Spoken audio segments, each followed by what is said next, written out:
বাড়ি ফিরে দীপা আর সূর্য আর অপেক্ষা করল না। সবার সামনে রুডির বিরুদ্ধে দাঁড়ানোর শপথ নিল। কিন্তু হঠাৎই খবর এলো, লাবণ্যকে কোথাও খুঁজে পাওয়া যাচ্ছে না। জয়ের মুখে এই কথা শুনে দীপা পাগলের মতো ছুটে বেরিয়ে গেল।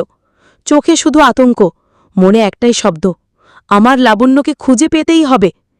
সূর্য তার হাত ধরে বলল, দীপা, আমি তোমার সঙ্গে আছি। তখন দীপা, সূর্য আর জয় মিলে খুঁজতে শুরু করল লাবণ্যকে। চারপাশে আতঙ্ক, চোখে জল, মনে একটাই প্রশ্ন, কোথায় আমার পাকা মেয়ে? দীপা নিজের মনে বলছে, এটা রুডির কাজ, আমি কিছুতেই তাকে ক্ষমা করব না, লাবণ্যকে খুঁজে বের করবই।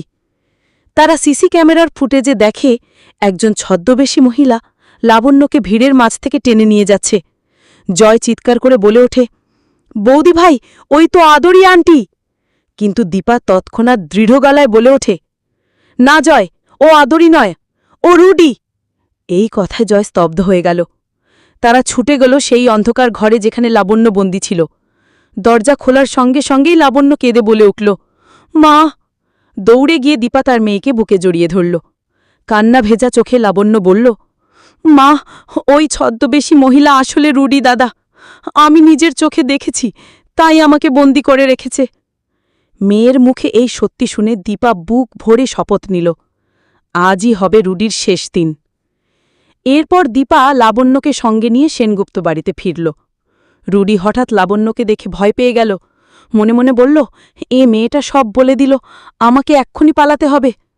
কিন্তু ঠিক তখনই দীপা বজ্রকণ্ঠে সামনে দাঁড়াল। ছদ্মবেশী রুডির মাথার চুল টেনে ধরে সবার সামনে খুলে ফেলল তার মুখোশ। পুরো বাড়ি স্তব্ধ হয়ে গেল।